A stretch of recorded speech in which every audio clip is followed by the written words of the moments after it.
Malvinas se repite el ataque contra Puerto Argentino con mucha mayor intensidad. Antes habían sido 2 aviones que habían bombardeado el aeropuerto con escasa suerte. Ahora el tiroteo es mucho más intenso y se ve que además otro de los blancos es el mercante argentino que está en la bahía.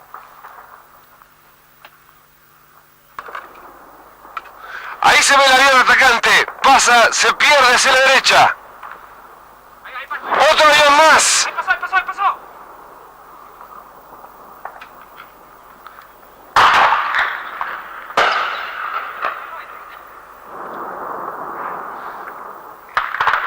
Siguen las explosiones en el aeropuerto que podrían ser originadas, además de las bombas, por los combustibles que explotan.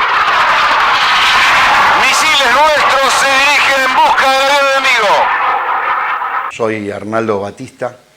En el año 82 me desempeñaba como soldado, estaba cumpliendo servicio militar obligatorio y por esa cosa del destino mi número de sorteo fue bastante alto, 892, y en realidad teníamos incertidumbre a ver qué fuerza nos iba a tocar. Bueno, continuando en esta segunda parte de entrevista a corazón abierto por 41 años de Malvinas, estamos con Arnaldo Batista, así que vamos a seguir en el relato de lo que vivió en las islas. Así que bueno, Arnaldo, continúa con tu relato porque sabés dónde estamos introducidos. Llegaste a Malvinas. Quedamos en el aeropuerto, quedábamos que nosotros estábamos empezando a fabricar pozos de zorro, búnkers, posibles ubicaciones dentro de distintos, siempre en ese mismo área, pero distintos lugares, saliendo de las carpas nuestras, que teníamos las carpas aeronáuticas, que es inmensa, y ahí veníamos aguantando el paso del tiempo, esperando que las negociaciones se dieran de una manera que no se generara un conflicto. Que siempre tuvimos esa información de que estaban viniendo, pero podía existir la posibilidad que se parara todo. Bueno, pasa el tiempo, en ese tiempo no fue fácil tampoco, fue siempre trabajar, moverse, apostarse, seguir entrenándonos. Como nosotros éramos nuevos, nos faltaba una pequeña instrucción de cómo lanzar las famosas granadas con el fusil FAL, cambiando la bala, tirando... ¿PAF o PDF? Las Stream. Las Stream antitanque y Antitanque. antipersonal. Y algunas con granadas de mano. Sí, más que nada para hacer explotar algo cerca, porque... Cerca. ¿Qué pasa? No había tanques. No había tanque. La guerra sin tanques. No había tanque, pero ponele una posición avanzada de algún inglés tirando... Pegarle al jeep, reventarle el jeep. Le tiramos varios y hacía un muy lindo destrozo. Destrozo. Seguimos allí instruyéndonos, no paramos nunca. Y seguíamos practicando tiro. O sea, gastábamos varios cargadores en un blanco y probando el armamento nuevo. Había una MAG hermosa que sacamos de la caja recién nueva, cuando decían que las armas no servían. Nosotros teníamos fusil FAL eran todos culata rebatible, más liviano. Porque es para caidistas. Para paracaidistas, sí.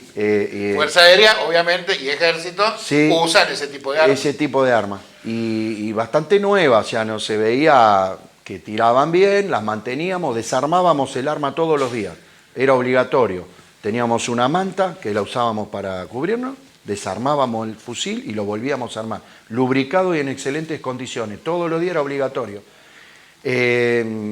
Bueno, y obviamente llegaban los Hércules de Palomar y decían, bueno, la compañía de defensa tiene que venir a descargar, que hay cajas, encomiendas, paquetes, comida, cigarrillo, chocolate, ropa, todo llegó. Aclaremos, ¿llegaba la gente? Sí, bueno, ahí hay un tema.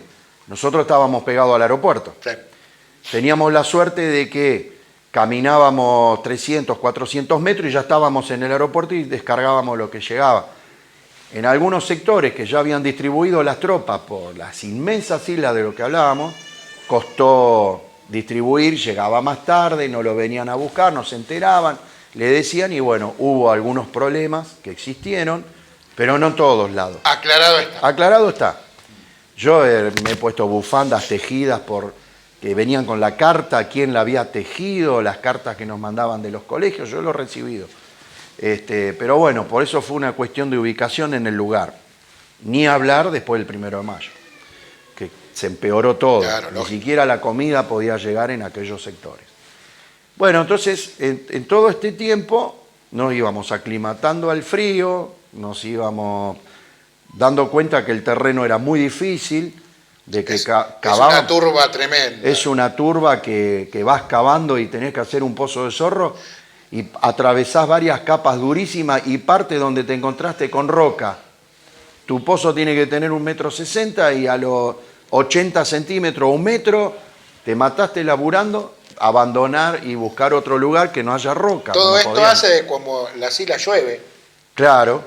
cae, peor el caso, cae nieve. Toda esa agua va al pozo de zorro. Claro. Y como hay piedra Brota. abajo, no se va. No se va. Lo cual hace que Se brota inunda. como si fuera una napa freática. Exactamente. Y ahí estaba el famoso pie de trinchera. Exactamente. Y de hecho que lo he sufrido, avanzado el tiempo, en el pozo, lo teníamos, sí o sí teníamos que pasar. Gracias a eso salvé mi vida porque estábamos en el pozo de zorro el 1 de mayo.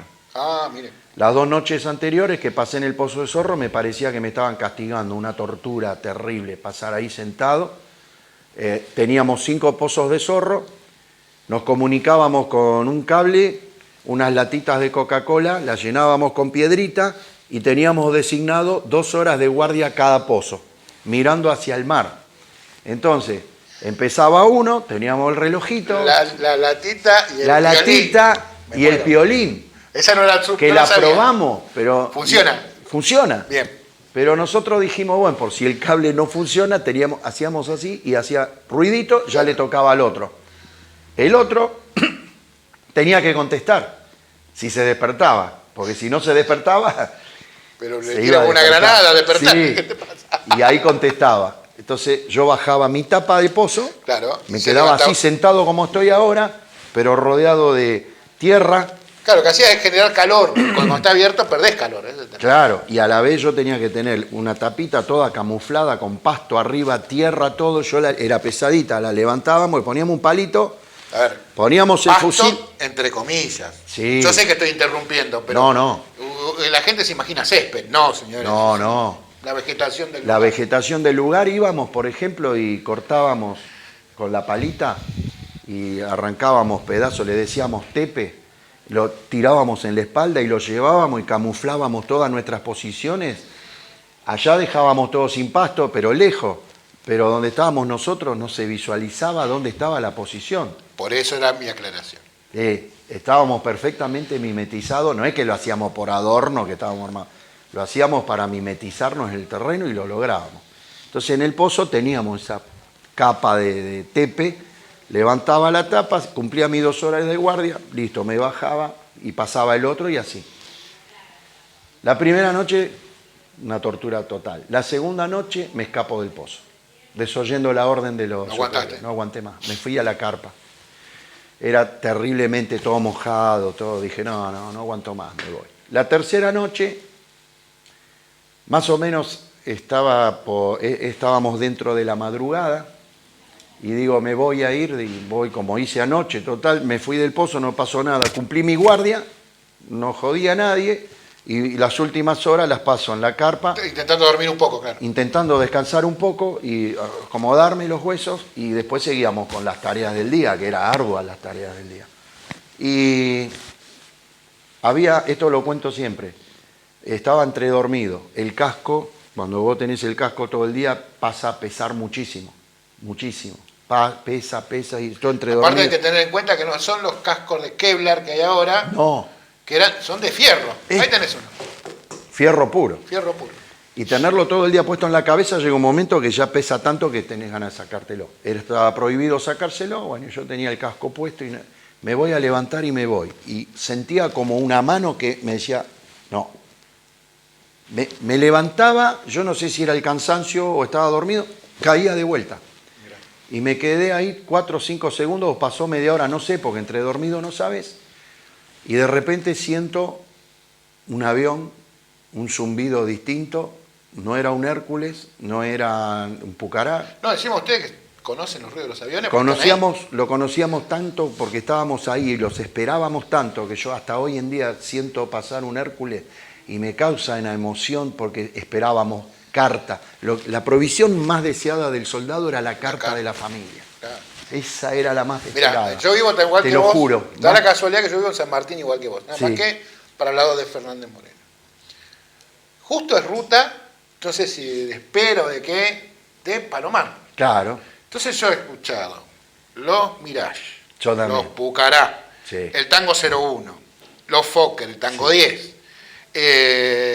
Bueno, los aviones que ahora está usando ALADE, que cada tanto los saca de acá. Sí. Y cuando hay helicópteros, todo pasa por, o sea, Todo pasan ya por ahí. conozco los ruidos, Yo el también. presidencial, los tangos, todo. Entonces como que cuando vos escuchás, me pasó a haber escuchado después de muchos años, en un Sí. desfile que venían con una 4, che, ese avión no lo conozco. Y de golpe me recordé el ruido. Te recordás es una que 4, salgo afuera y... Y sí, aprendés a identificar por los sonidos que son distintos cada A avión. eso iba mi, Tal cual. mi interrupción. Tal cual.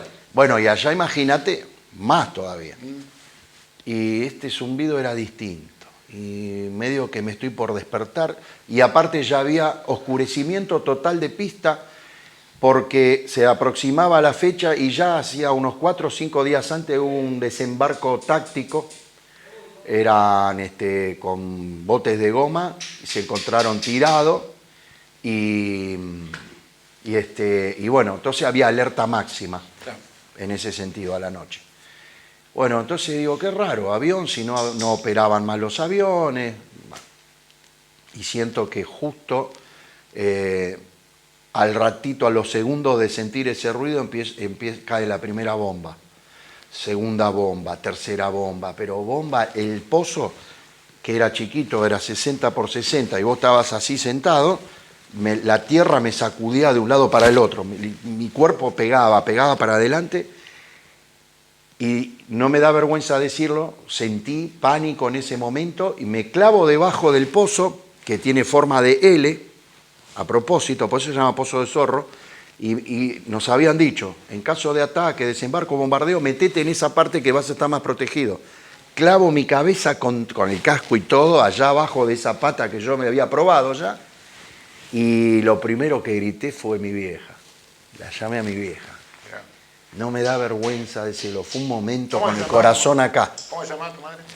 Mi mamá Elina, Elina. italiana. Soy hijo de italianos directos, lo que ellos sufrieron porque ellos sabían lo que fue padecer la guerra, Claro. la Segunda Guerra. Nieto de veterano de guerra también, mi abuelo la Segunda Guerra Mundial, toda completa. Bueno, el tema es ese, ¿viste? Es que lo que se sintió en ese momento no se puede describir. Al rato fueron muchas, creo que nos tiraron más de 21 bombas, así en ráfaga, en línea. Cada bomba de 500 libras, si no estoy confundido, son 500 libras, 1000 kilos de explosivo, pasado a kilo. Un Fiat 600 que te cae del cielo. Sí, sí, terriblemente. El daño que hacía generaba un cráter en la tierra de 14 metros de diámetro por 3 o 4 metros profundidad en cono. Y te pegaban el pozo de Zorro, olvidate. y no solo eso, sino que la onda expansiva, en el momento de estallar la bomba, te alcanzaba 100 metros, 150, y venía volando con proyectiles de cualquier cosa, esquirla, madera, lo que sea. Bueno, ahí fue el primer contacto. Al amanecer, eso fue 4:45 de la madrugada. Al amanecer ya pasa uno de nuestros suboficiales informando que Guillermo García había caído, había fallecido. En ese mismo momento me pongo a llorar muchísimo, que hasta hoy me emociona cuando lo cuento, trataré de controlarlo. Porque era un compañero nuestro, ya éramos amigos. Compartían todo. Compartíamos todo, hasta el último día habíamos estado juntos haciendo algunas tareas. Y justo Guillermo cae. ¿Y a él cómo lo conociste ahí dentro de la...? Cuando empezamos el servicio dentro del servicio en Palomar. En la misma fecha caímos todos en Palomar. Mirá. Habíamos estado por el 8 de enero, por ahí. Y bueno, en ese poco tiempo nos hicimos los colimbas ya enseguida. A esa edad. Bueno, y pasa, dice, cayó Guillermo García, me puse a llorar mucho por Guillermo. Termino. Según la psicóloga que tenemos, dice, lo mejor que pudiste haber hecho porque lo descargaste ahí mismo. Sí. Salimos de los pozos, ya el panorama era completamente todo diferente, Distinto. todo Cuando te demolido, metiste, todo ¿cómo destruido. Cuando me metí era una cosa y cuando salí era otro mundo. todo destruido, bombazo, galpones quemándose, el famoso hangar ese que tiene la bandera flameando, ahí nomás lo teníamos a metros. Sigo mirando y nos dicen, bueno, van a salir de los pozos y vamos a cambiar de posición, ya en el aeropuerto no vamos a quedarnos, y fuimos más para el lado de cabecera de playa. Y al segundos de salir del pozo digo, bueno, Guillermito, qué pena. Tal vez dentro de un rato o mañana me toque a mí y sea el próximo. Es lo primero que pensás cuando ves un compañero caído. Entonces ya a partir de ahí hubo una transformación en uno. Ya era otra persona. Cuando salí de ese pozo, era otro. Al dolor grande de haber perdido el compañero, pero es todo tan rápido, porque es como que no sabes si tenés una oportunidad de procesarlo, de estar un día, 2, 3, un año, es ahí nomás. Bueno, empezamos con todo eso, recuerdo que a Guillermo lo sacan, lo tapan con una manta, hasta que después vino las ambulancias de la Cruz Roja y lo llevan. Cuerpo entero, estaba entero, la destrucción que tuvo fue por la onda expansiva, por dentro. Por dentro, claro. El cuerpo estaba entero, estaba todo así. Le cayó relativamente cerca. Le cayó una bomba, se clavó justo al lado de la carpa en la cual yo quería irme a descansar. Mirá. Esa bomba se clavó en la carpa y explotó la mitad nada más. Tenemos la foto, está en la revista Gente y todo. Falló esa bomba y esa mitad que estalló lo lastima a Guillermo. Habían 2 más adentro con él, aparecieron a 40 metros de la carpa, fuera de la bolsa de dormir, acostaditos los 2, uno al lado del otro, vieron las estrellas y cuando vieron, la carpa estaba como a 40 metros y fueron corriendo. Cosas raras de la guerra. Sí, sí. Un milagro para ellos. Y estaban dentro de la bolsa de dormir, en la carpa. Los escupió. Sí, y los 2 acostaditos, uno al lado del otro, intactos. Mirá. Una cosa rara. Bueno, Y mirá, el otro que estaba al lado le pasó. y el que estaba Guillermo al lado quedó atrapado entre los escombros de tierra que levantó y cayeron en la carpa con los caños de aluminio, quedó ahí como que no se pudo mover, pero quedó lastimado por la onda expansiva. Bueno, eso es lo más duro, lo más. Después siguen todos los bombardeos todos los días, alerta roja era bombardeo aéreo. A las 4 recuerdo que habíamos encontrado un agujero natural en la tierra y dijimos esto nos va a servir de refugio y a la vez vamos armando un búnker acá. Eran 4 o 5 soldados. Como yo era de Talero, pertenecía a una sección de la compañía que le decían Grupo Comando. Y teníamos al capitán, al encargado de la compañía y a 2 suboficiales, cual Toledo, que siempre lo nombro. Éramos amigos prácticamente con Toledo. Ahí es donde yo escribo esta lista de la compañía, de unas noches, digamos, pasado ya entrada la guerra. Viene el encargado de la compañía y me dice, tenés que hacer una lista de toda la compañía, así tenemos todo registrado, los nombres exactos de cada uno. Es más, acá tenemos una primicia, entre comillas. ¿Podés mostrarlo, por favor? Y bueno, y Toledo, después de 30 años, me dice que había sacado estas hojas que yo escribí en el pozo de Zorro. En el búnker, cuando ya estábamos todos juntos, en un libro. Como yo, era técnico y me ponían a... Tenía letra caligráfica. Era caligráfica. No era la verdadera. Imagínate, mi estado de ánimo se refleja en la letra. No, sí. Para mí no es prolijo. Pero bueno, está prolijo, está toda la compañía completa. Esta es la hoja original. Que yo después... Por eso la estoy mostrando, ¿ves? El amarillo. Claro, está en amarillo, algunas manchas de allá mismo, ¿viste? De la turba. Vamos a contar algo que me contó Toledo. Que la primera brigada quiere esas hojas, dijo, ni muertos se las doy. No, ni muertos se las doy. Y dice, yo me entero después de 30 años que Toledo tenía esto en el bolsillo. Mirá. Un día acá en la casa del veterano. Qué loco ver algo que uno, porque yo la verdad que de esa época no me quedó nada. Yo me acuerdo que lo hice. Sí. Me acuerdo la noche que lo hicimos, habían parado los bombardeos navales porque de noche nos bombardeaban los buques. Sí. Y era intensivo. O sea, vale decir que nosotros... Era desde todo que el tiempo, llegamos era desgaste. hasta el 14 de junio, nunca un descanso, nunca dormir más de 3 horas seguidas. Era sacrificio y aguante y adaptación al clima y esperando al enemigo encima, ¿no? Porque también existía esa posibilidad. Y bueno, esto fue una sorpresa hermosa de Toledo y le dije, bueno, entonces Y que la haya traído hoy para la entrevista, encima, porque la tiene él. La tiene él en su poder. No, la prestora que debe estar por allá al sí, fondo. está por allá, que reojo. siempre me carga, ¿viste? Y yo le digo, pero esto es mío, pues lo hice yo. No, es mío porque yo lo traje. Cuando yo me muera va a ser tuyo. Bueno, que viva 100 años Toledo. Ojalá. Y bueno, esa anécdota, una de las anécdotas del Pozo. Después era todo tensión, bombardeo, muy intensivo. Y bueno, sin parar, hasta que, bueno, llega el 14 de junio. Te voy sintetizando porque por ahí algunas anécdotas tengo, pero para no hacerlo tan largo. Y bueno, y los últimos días de combate, el día de la máxima resistencia, recuerdo que la noche fue terrible esa noche. Veíamos ya las balas que se cruzaban de un lado para el otro, porque de noche se usa munición trazante.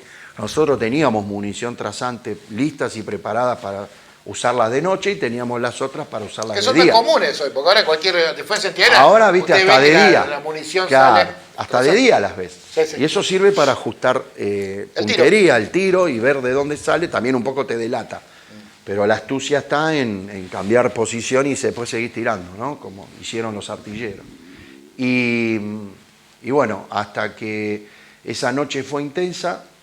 Hablando de los aviones, recuerdo el último aterrizaje del último Hércules que sale a la madrugada, el día 13, de noche, en medio de todos los bombardeos, tuvieron que abortar la salida.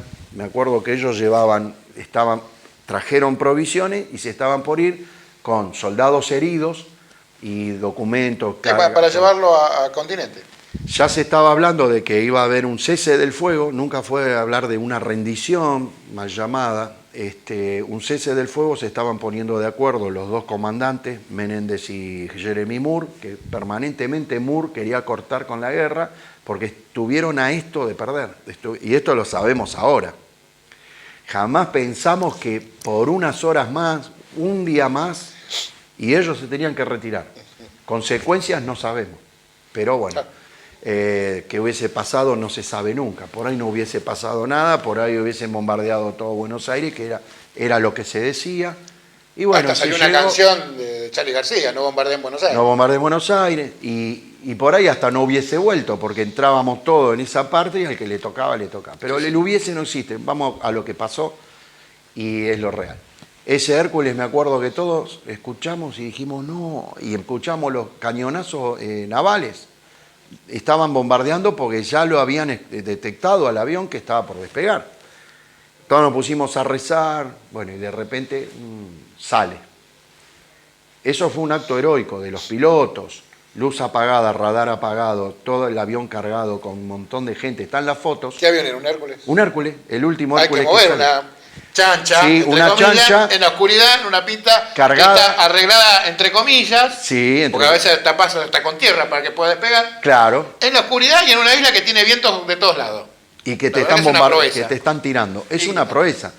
Y hablando con eso, después de muchos años, yo he conocido prácticamente a todos, me he sentado a hablar. Con Menéndez, con nuestro querido Zaineldin y con pilotos de esos aviones. Hoy vienen aquí también a comer, hacemos un asado cada tanto y nos contamos historias. Y decía que el que estaba al lado del piloto, el guía que tienen, con una linterna le iluminaba para que no se choque contra la roca, porque salía tan rasante al agua, cargado, radar apagado, no tenía guía hasta salir de la zona de conflicto.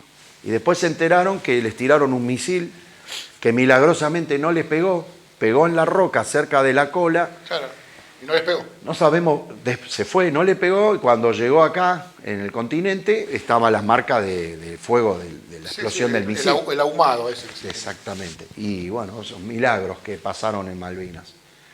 Bueno, después, a la madrugada me parecía raro, mucho frío, recuerdo que estaba prácticamente todo nevado, casi nevado, porque en el aeropuerto no es que cayó nieve y nos tapamos de nieve.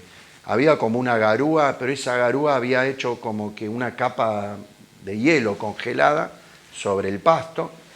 Salíamos de nuestros pocitos y ya estábamos adaptados a todo eso. Y me llamó la atención que los cañones de las antiaéreas estaban abajo. Digo, acá está pasando algo raro, ¿qué puede ser esto? ¿Qué pasa? ¿Qué pasa? Y bueno, aparece un suboficial de los nuestros, que no recuerdo exactamente quién fue. Bueno, muchachos, se terminó todo, se terminó, listo. Y nosotros dijimos, pero ¿cómo salimos? Fue lo primero que preguntamos. Claro, ¿cómo salimos? No, tuvimos que desistir, tuvimos que rendirnos. Se hablaba de rendirnos, pero no sabíamos después bien ese término. Después en los papeles se firmó como cese del fuego y no como rendición. Claro, en realidad la guerra nunca terminó. Y en vez de Entonces, ponernos sensaciones que sentimos. Primero un alivio grandísimo de decir se terminó. Para que se entienda te lo voy a hacer simple. Sí. Israel y Palestina deben firmar 3 o 4 acuerdos de esto de cese del fuego por año. Sí. ¿Se entiende? Sí. Entonces, sí, en realidad se sigue el conflicto, por otras vías. Se sigue, por otras vías. Por el momento se cesa. En cualquier cortocircuito se arranca de vuelta. Bueno, pero queda aclarado para la gente que no entiende geopolítica. Claro que es. Y te manda, me llena de mails que las islas son inglesas. Y después te quieren aclarar. La sanata, que ya me cansa. Sí, pero bueno, sí, obvio. Pero bueno, es un cese del fuego lo que ocurrió. Y lo aclaro de vuelta. Israel hace 3 con Palestina, 3 o 4 por año. Exacto.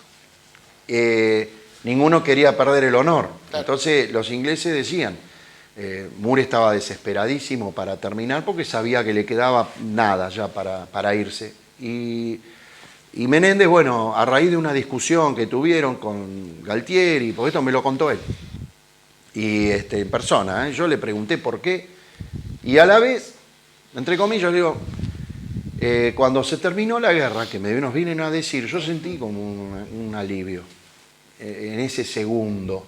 Claro. Decís, listo, bueno, terminó, acá estoy entero, no pasó nada, bueno, terminó, no fue por culpa mía. Yo jamás me rendí, ni la compañía de defensa, ni nadie. Y de hecho, se comieron los bombazos. Nosotros nos comimos todo, el foco de la guerra, era el foco de la guerra del aeropuerto. Pues sabían que era crucial. No era solamente los bombazos, ellos tiraban unas bombas beluga, que allá tenemos una muestra, Sí. que fue recogida en el campo de combate, donde vos caminabas y no la veías, te la tropezabas y te volaba una pierna o te mataba directamente. Bueno, sensación que sentí fue de mucha angustia. Al segundo de recibir ese alivio, la angustia. Perdimos, dijimos, todos. Y con bronca, dijimos, no puede ser. Y nosotros queríamos entrar, queríamos pelear. Claro. ¿Qué pasó? ¿Por qué? ¿Pero por qué? Bueno, ya está. Dios sabrá por qué. Y nosotros estábamos muy angustiados. Bueno, a partir de ese momento nos dijeron, quedamos como prisioneros, quédense tranquilos que todo va a ser bien desalojado porque se firmaron todos los acuerdos. Claro, por pacto. Moore estaba desesperado por terminar y Menéndez pedía y Moore le decía, sí, por ejemplo, la rendición... Firmo el 08 con tal de que te vayas. Fue así. Tal cual. Porque sabían que si el otro decía que no, claro, y venía una contraorden de Argentina, Inglaterra estaba perdida. Estaba perdida completamente, no solo del continente, sino de que sin toda la parte del aeropuerto, que no podíamos dejar la posición, pues no sabíamos. Dábamos la última estocada, ya está, salían todos rendidos porque era el lugar donde más cantidad de tropa había. Y tropa que todavía estaba en condiciones de pelear. Y teníamos mucha munición y armamento que andaba. O sea, todo lo que venían replegando era porque estaban lejos y agotaban munición. Por eso iban perdiendo las posiciones. Perdíamos posiciones y los ingleses lo resaltan, lo dicen ellos, no lo invento yo. Por un tema de logística. Logística, se agotaba munición y se replegaban, porque la estratégica también era esa, vamos juntándonos con el resto de las tropas, nosotros pasamos atrás y los que están armados pasan a atacar el último saque. Pues es que es algo que no podemos aprender los argentinos, la logística. Sí, que es la tan logística. Porque no hacemos llegar un tren a un lugar para poder sí. generar que la gente en un pueblo lejano tenga trabajo, o qué sé yo, o en otro punto de la Argentina, o poner un barco, una flota mercante. Es un tema de logística, señores. Por eso vivimos como vivimos. Somos pobres. Y eso sí se podría. Vivimos mal. Por exactamente. Eso, porque no sabemos de logística. Pero estos temas que decís vos, el tren, la gente de trabajo, se puede hacer mejor que en una guerra. Porque también, ¿sabés qué pasa? La inexperiencia tiene muchas limitaciones. Se aclara eso. La inexperiencia de no haber vivido una guerra en los últimos años. con el diario del lunes, si hubiéramos cualquiera estado es acá, combatiente, claro, sí, sí. Y si hubiéramos hecho esto, no. Bueno, en el momento hay que estar, hay que trasladarse al contexto de la época. Porque visto ahora después de 41 años, sí, bueno, obvio, los ingleses dicen lo mismo. Pero en ese momento no sabíamos que ellos no daban más. Sabíamos que ellos eran más cantidad en número, sabíamos que traían un arsenal y tampoco sabíamos exactamente el tal daño que se le infligió porque ellos perdieron muchísimos barcos, los más importantes, mucho material bélico hundido están hoy debajo del agua y no sabíamos si realmente era todo lo que tenían. Por ahí sabíamos que venían con mucho más. Entonces sabíamos nuestra realidad, la de ellos no, y ellos lo mismo. Y bueno, lo que hoy en día, a ver, con cualquier satélite en 2 minutos espías, en esa época no existía. No, en esa época no existía eso. Claro. Y estando en el apuro, en el momento, tenés que resolver cosas y se improvisan muchas cosas. No se pueden programar. Entonces, bueno, salió como salió. Dentro de todo, la guerra, yo creo, a mi forma de verla, fue improvisada casi desde que empieza. Así todo improvisada, fíjate que no nos fue mal. Preguntarle a tu enemigo cómo te fue en la guerra. El enemigo está constantemente contándolo que no aguantaban más y que les fuimos un hueso duro de roer. Y que no eran esos chicos, como nos dijeron acá. La campaña de desmalvinización tiene un motivo.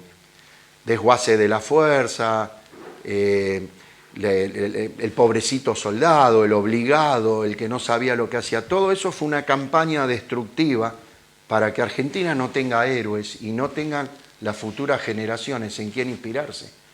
Pero no se pudo tapar. Fue tan nefasto todo eso, y con esto vamos a ir cerrando el programa. Sí, cómo no. Que se hicieron películas hablando del chico estaqueado, del maltratado, del milico ladrón y qué sé yo. Nada más que lo feo. Se le voy a contar, en Estados Unidos Rambo no existió, pero era parte de una fuerza especial que sí existió y que se hizo todo un mito, una historia de un héroe. Exacto. ¿Entendés? El héroe no comprendido, porque hay que decir lo que es. Rambo no era querido en su... No quiero contar la película, claro, pero no era un héroe querido, no era Superman, era no. un tipo que no lo querían.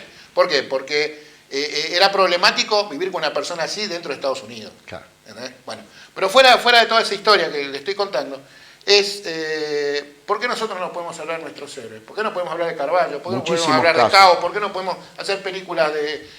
Cisnero, Esteves, la carta que le escribe a su padre, combatiendo con honor, un tipo preparado, comando, murió aferrado a su fusil, disparando y dando la vida por la patria, significa dar la vida por todos nosotros. Hay un héroe, que es correntino, sí. que desde un monte con una ametralladora sí. mató al segundo de Moore. Sí, ese sí, fue el caso, no me recuerdo el nombre, ese soldado era la clase 63. Sí, señor. Recién entrado. Por eso. Sí, era correntino, no recuerdo el nombre ahora. Ya no me voy a acordar. Pero lo bajó al segundo de Moore, que era el mito ese que decías vos, el Rambo ese lo bajó. En el aire. Y era un soldado. La posición, dijo, váyanse todos, yo me quedo acá. Sí. Se quedó y horas los tuvo, no minutos, horas los tuvo a los ingleses que no los mejores elite de Inglaterra no podían llegar al tipo. Cuando llegaban al tipo lo saludaban, no sabían, tampoco faltó que lo aplaudieran. Y no solo la Fuerza Aérea, fue que ellos saben mucho respeto, nunca tuvieron superioridad aérea, ellos reconocen que la Fuerza Aérea les ganó la guerra, pero la infantería, el BIN 5 de Infantería de Marina y todos los que lucharon, en sus libros figura el Batallón de la Muerte, el Batallón del Infierno, le pusieron. Figuran en los libros ingleses. Lo que es Fuerza Aérea, hay un dicho que dice, la muerte, no mires hacia arriba para ver llegar la muerte, te va a llegar a ras del suelo. Claro, exactamente. Bueno, cosas que nos quedamos con mucha historia. Pero bueno, sintetizando lo mío, termina, 14 de junio, quedamos prisioneros, el trato fue bueno, había un soldado que hablaba inglés. Cuando empezamos, al segundo día recién empecé a ver los ingleses que ya tomaban el aeropuerto y nos venían, decían, bueno, ustedes ahora tienen que ir a entregar todas las armas, esa famosa pila de armamento que está todo filmado, grabado. Fuimos, entregamos, rompimos todas las armas, a propósito. Rompimos todo lo que le entregamos no andaba nada. A propósito, para no dejarle un armamento que sirva. Miras, teníamos unas miras infrarrojas, que no había una por persona, pero cada compañía nosotros teníamos una. La rompimos toda, dejamos todo obsoleto. Y el trato fue bastante bueno. dentro de todo, nos organizaron para ir al sector del aeropuerto, nos hicieron trabajar 2 días cargando, limpiando las cosas que habían quedado tiradas más cerca de Puerto Argentino, porque salimos desde Puerto Argentino, ya volvimos en barco. Era como una especie de humillación entre una especie, y toda esa tarea de limpieza, cargamos un par de camiones con cajas de municiones que algunas no habían sido usadas, claro. Proyectiles, explosivos, era peligroso también, porque había que manipularlo con cuidado. Eso también corrimos un pequeño riesgo hasta después siendo prisioneros, en ese sentido. Pero después, bueno, llegó el momento, nos dieron el ok para poder ir al barco que nos tocaba, porque iba por secciones de compañía, y tuve la suerte de volver con el almirante Iriza. La verdad que fue hermoso haber vuelto con ese barco, porque ya apenas subiendo a ese barco yo sentí que ya estaba prácticamente de vuelta en casa. Ese como el Bahía Paraíso, hay que recordar. Ese como el Bahía Paraíso. Lamentablemente, bueno, claro. Terminó siniestro. Y de todos modos, los que volvieron como prisioneros con los ingleses en el Canberra, también hubo un trato muy, muy especial, o sea, muy bueno con el soldado. Hay que decir lo que es, caballerosidad. Caballerosidad. Y yo estaba contando que había un soldado que hablaba inglés, que es un soldado que había pedido prórrogas, tenía como 25 años, pues es un tipo preparado. Y nosotros nos quedamos un rato descansando, así, y viene el inglés. Los ingleses eran bastante amigables, venían, nos trataban bien. Y hubo una charlita ahí, y el inglés decía, yo no entiendo cómo ustedes pueden estar con eso del servicio militar obligatorio. Y nosotros le dijimos, sí, lo que pasa es que nosotros tenemos 1 año en servicio a nuestra patria y lo brindamos para defender nuestra bandera como lo hicimos acá. Y el inglés decía, qué bien, dice, la verdad, ustedes pelean con el corazón, decía, nosotros peleamos por esto. Por el bolsillo. Unos billetes. Dice, y la verdad, y me hace así, bambinos bravos, decía, bravos, bravos. Y pasa en ese momento un suboficial con el escudito del halcón, ¿viste? De los que están en los aviones. Sí. Y decía, bravo, bravo. Dice, cuando pasaban los aviones, se cagaban en los pantalones. Cuando ellos estaban en los barcos todavía, dice, bravo, pero bravo. O sea, no es que me lo han contado, ni lo estoy esperando desde hace 41 años. En ese mismo momento, siendo prisioneros, charlando con el enemigo, ya destacaban el gran valor, decirme, bambinos bravos, ellos querían decir que éramos chicos para ellos. Claro, porque eran tipos de más edad. Sí, de mucha más edad, claro. En su mayoría, pero también tuvieron en el frente uno que murió de 17 años, que lo lloran, obviamente, claro, su parte, obviamente. Y cuentan que tenía 17 años, este chico que muere en el combate, abatido por las tropas nuestras. No era la mayoría. No era la mayoría. Nosotros, de 25 a 30 años sería la mayoría de la tropa inglesa. Se notaba que eran tipos profesionales, todo de una edad avanzada, y realmente se los notaba felices, relajados de haber terminado y querer volverse, ¿viste? Porque la pasaron muy, muy, muy mal. Así que bueno... ¿Qué te dejó Malvinas? Qué pregunta esa. A veces pienso... ¿Qué hubiese sido si no hubiese ido a Malvinas? ¿Hubiese sido mejor mi vida sin toda esa carga, sin todo lo que viví? O tal vez estaba en mi destino vivir todo lo que viví, traer todo lo que traje, procesarlo me costó muchísimo. ¿Cómo fue procesar semejante situación? En mi caso, no perdí la meta. Yo cuando terminé de estudiar quería seguir la Facultad de Arquitectura. Pero tuve un primo que lamentablemente fallecido el año pasado, con 61 años, casi de mi edad, Eduardito, me dio una mano muy grande, porque él dijo, vos tenés que ponerte ya a trabajar y a estudiar, y vamos a la facultad y te anotamos. No, decía yo quiero un año sabático, yo quiero estar 1 año sin hacer nada. Vos no sabés de dónde volví, yo ya estaba más allá. Mi viejo me dice, vos haces lo que quieras, no te rompo más las pelotas. Más que yo. Él siempre que rompía las bolas, que estudiara, estudiar o trabajar, decía el Tano. Bueno, y yo, viste, no, tenés que venir. Me incentivó, me consiguió un laburo, entré como dibujante técnico en una empresa Vialco, viste, Constituyente y General Paz, donde está el acelerador nuclear, que era de la Comisión de Energía Atómica. Sí, señor. Qué flor de obra. quedé impresionado con lo que estábamos haciendo, que después se desactivó ese proyecto Tándar se llama. El Tándar, sí. Sí, y yo estaba con los planitos de remodelación. Tuve la suerte de estar hace unos años y ver para qué servía. ¿Ves para qué servía? Mirá qué avanzado que estábamos, que era un acelerador nuclear ese de partículas. Claro, con gases. ¿Por qué? Gases. Porque se usa para la prueba de materiales. Ahí está. Para que se entienda, se puede usar para la prueba de materiales como caños de gasoductos. Sí, y para ver a nivel molecular. A nivel molecular y para muchas otras cosas más. Sí, no, hay muchas que son estratégicas y no podemos. No se puede hablar, secreta. Pero bueno, hasta ahí llegamos. Bueno, y ahí me puse a trabajar como dibujante, después entré en la facultad en el 83. Sí. Malvinas me dio mucho, cuando vos me preguntabas qué te dejó Malvinas. Fue muy duro los primeros años, porque a veces tratábamos de no decirlo, que éramos veteranos, porque no... ¿Y cómo estás? ¿Cómo quedaste? Era dura esa pregunta. Pero la gente hay que entenderla después de mucho tiempo. Es obvio que... ¿Y cómo quedaste, che?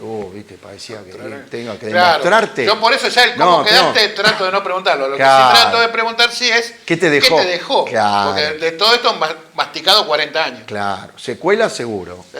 Hay. Angustia, pena, llanto. Yo antes no me emocionaba y veo una novela y te emociona. No miro novelas, pero parece, quiero decir... Pero me ha pasado porque, bueno, una película, me tocó por otro lado. Claro. Pero como se llama, es que ves una película que te emociona o algo... Y me emociona... Boom, y antes no. Vos decís que soy cardíaco, ¿viste? Claro. Los cardíacos por la medicación lloran, ¿viste? Claro. Entonces me decís que soy cardíaco, ¿no? Toda situación más sensible. Después, bueno, por mucho tiempo fue una mochila. Sí. Teníamos un sello, excombatiente nos decían. Hasta que después casi pasaron 10 años. Bueno, yo en ese mismo momento ya me puse en la facultad, seguí estudiando arquitectura. En la facultad conocí a mi señora. No, me casé con la que fue mi novia, tuvimos 4 hermosos hijos, lamentablemente ella falleció hace 8 años, otro golpe, pero eso no hablaremos de eso ahora. Y pues son golpes que te va dando la vida, loco. Te lo va dando la vida, a mí me tocó muy dura y con Malvinas, y aunque parece que siempre lo tuve todo, hay cosas que la vida te quita y después te da también. Hoy estoy en pareja, estoy bien de vuelta. Tranquilo. Pero esos golpes van quedando y es como que uno va siendo resiliente de los golpes. Lo llevo naturalmente. ¿Cómo hice? Sin psicólogo ni nada, no sé, salí. Quizá fue eso, poner la cabeza en el estudio, laburar, estudiar, desarrollar la profesión que ya tenía. Y bueno, y así continué. Después Malvinas me dio todo. Estos hermanos amigos que tenemos acá, conocí muchísimos veteranos que no conocía, que no eran de mi compañía, y hoy somos más que hermanos. La vida te va dando, ¿viste? Todos esos regalos lindos. Gracias a Malvinas también pude ingresar en la docencia por una ley que nos favorecía. Ejercí 12 años como docente en las escuelas técnicas. Me encantó ejercer eso, esa docencia, ese contacto con los jóvenes. Qué lindo que es una escuela técnica, qué lindo, ¿no? Qué lindo. Es distinta al otro tipo de educación. Sí, algún día vamos a hablar de eso. Sí, hablemos de la escuela técnica porque hay que hacer más escuelas técnicas. Sí, faltan Yo hablando con gente que vive en Rodríguez, no tienen escuelas técnicas, tienen que ir hasta Pilar, no hay profesores que enseñen en escuelas. Es algo tan lindo. Y bueno, me dio todo Malvinas después. Sinceramente me dio todo. Y después digo, si no hubiese sido Malvinas, ¿qué hubiese sido? No sé, por ahí un tipo más exitoso o no, no sé. Pero Malvinas hoy considero que me dio todo lo que tengo. Me dio todas las oportunidades de mi vida. Y ahora lo que más me dio fue un orgullo. Pasan los años y vas entendiendo, más alejado al tiempo, lo que hiciste. Esos no iba a decir pibe, iba a decir pendejo, porque a los 18 te dicen pendejo todavía. Esos jóvenes, porque éramos jóvenes, la que hicimos, y con valor, y sabiendo lo que hacíamos, hayas estudiado o no hayas estudiado, no discrimino, porque los muchachos que venían de Misiones eran terribles. Bravo, correntino, santafesino, porque también muchos de Santa Fe también nosotros. No, todos unos pibes bárbaros. Ninguno he visto, me voy, me escapo, me corro, tengo miedo, me escondo. No. Esa escena que uno ve en el cine, que se tiran el fusil. Y en las tropas argentinas, mirá que he preguntado gente, no por darte la píldora. Te juro que no lo vi. Pero juro. ninguno te lo dice, no ocurrió. Eso que decía que nos cagábamos del miedo, no, ninguno vi cagado del miedo hablando. A los somos cagados de Sí, frío. De pero- frío sí. pero no de miedo. Es humano el miedo, pero enseguida te sale la valentía. Porque hay que estar en esa situación para poder saber cómo se combina ese miedo con adrenalina y con valor. Ahí atrás del miedo sale el valor. Si no hay miedo, no hay valor.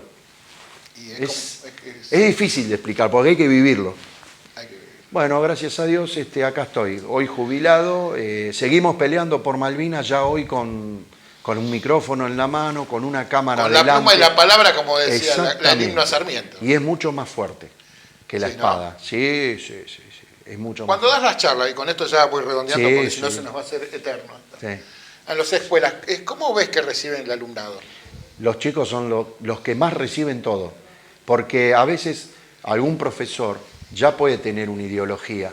Entonces muchos confunden y se piensan que yo por estar defendiendo la causa de Malvinas estoy queriendo de vuelta una dictadura militar y que no, y mezclan todo.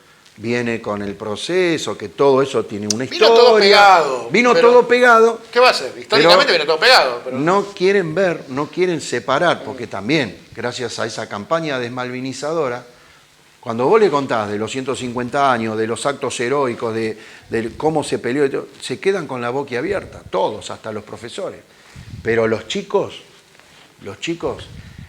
y lo más lindo que uno, por humildad, ¿viste? Me da hasta casi vergüenza, te piden un autógrafo, te pide que le firmes, firmame acá, dame una dedicatoria. No, mis alumnos, todos fanáticos de Malvinas, porque les cuento la verdad. Y no voy a hacer hincapié a otra cosa, solo a lo que pasó en Malvinas y a cómo se peleó y cómo nos ven los ingleses. Es un tema no resuelto. Ojalá sirva Malvinas como ejemplo para las futuras generaciones que lo van entendiendo y se llegue realmente a cerrar este ciclo de entender bien del porqué y nunca dejar de reclamarlas, nunca. Que no parezca ningún político, ningún tarado que diga, no, son inglesas, pues ya las perdimos, no perdimos nada. Tenemos nuestros 632 héroes que están allá custodiando nuestras tierras. Eso no tiene que haber sido en vano. Por otro lado, siempre fueron nuestras. Y por otro lado, 150 años más para reclamar. Van a ser nuestras. Yo no sé si lo veré, pero quizá mis futuras generaciones lo vean. Arnaldo, desde ya te quedo agradecido por la entrevista. No, gracias a vos, Carlos. Espero, bueno, seguir charlando con demás compañeros y que nos sigan, como es tu caso hoy, dando estas lecciones de vida y contar desde tu punto de vista de cómo viviste esta gesta. Así que bueno, yo de mi parte te quedo agradecido, no tengo más que decirte. No, gracias, Carlos, gracias porque necesitamos gente como vos y si esto por cuenta a veces no podemos más que ir a los colegios o a alguna universidad y esto si se difunden por las redes es mucho mejor. Bueno, a Toledo, ¿cómo le mandaste el video? ¿Cómo le llegó? Dice, Y a mí me llegó, sí. Le llegó y me dice, y claro, yo lo había mandado acá y se olvidaron de pasárselo a él, pobre, no pobre Toledo. Claro. Dice, me llegó de un amigo de Córdoba que me dice que lo vio allá, del Sí. Mirador, no sé qué. Y yo me reía, le digo, sí, fui yo, pero yo te lo mandé, Toledo. Lo que pasa es que no tenía, a veces, a veces está por vergüenza, no le pido el teléfono para no estar cargoseándolo. No, para nada. Entonces, lo cual hace de que, bueno, le llegó por otro lado y se sorprendió y me llamó. Me dice, che, mirá, vi el video, qué bueno que está, qué sé yo. Bueno, es lo que la idea, era plasmar lo que viviste vos. Porque, a ver, que me venga y me cuente una historia oficial de un oficial no me sirve mucho, porque va a seguir con su secreto y, Claro. y en su cabeza ya lo puede contar. Claro, ya pasaron ya puede. 40 años. Claro. Pero en su cabeza está bloqueado y no es más difícil sacar. Está formateado. Aunque yo sé que si me siento un rato, Sí. los taladro Se un lo poco sacás. y le saco todo. Se olvidate. lo sacás porque tienen ganas de vomitarlo. Ellos todo tienen eso. que hablar porque se les va la vida, son Se gente les va más la grande. vida y es una pena que se pierda Hay la mucha- verdadera. Es que se está perdiendo. Claro. Lamentablemente se Y está por ese silencio tuvo éxito la campaña, éxito entre comillas, no se pudo tapar la verdad, pero la campaña desmalvinizadora le cambió la cabeza a mucha gente, lamentablemente. Por eso lo comento. Por eso está muy bien lo que decís. Bueno, Arnaldo. Muchas gracias, para mí un placer. Y bueno, cuanto más se difunda mi humilde historia, experiencia, me olvidé de un montón de cosas de contar, pero no nos alcanzaría No, otro día. Más Otro adelante, día. que cada tanto hacemos, me parece que voy a tener que repetir. Tengo algún una otro deuda programa. pendiente, ya planté árbol, tuve hijos, familia, carrera. La deuda pendiente es escribir un libro. ¿Volviste? Algún día lo tengo que hacer. ¿Volviste a Malvinas? No quiero volver, ¿No? no. Primero porque no quiero ir a mi tierra presentando un pasaporte. Es mi forma de ver. Respeto a los que han ido. Tienen ganas de ir. Y por otro lado, digo, y si yo ya está, ya cumplí, ¿qué me puedo volver a traer de allá? ¿Remover a lo mejor? Prefiero que esté todo, hoy estoy bien, estoy tranquilo. No quiero traer nada que me remueva algo que tal vez esté ahí dormido dentro de uno. Bueno, ojalá Ese es el tema del estrés. Y ojalá el día que podamos ir sin presentar pasaporte, ahí te puedo asegurar que tal vez ahí hasta yo iría. Sí voy. Hasta yo iría. Ahí voy. Sin pasaporte iría. Sí. Bueno, hasta aquí llegamos. Será hasta el Gracias. próximo programa de En Primera Persona. Malvinas a 41 años a corazón abierto. Mi nombre es Carlos de Abramo. Nos vemos en el próximo programa.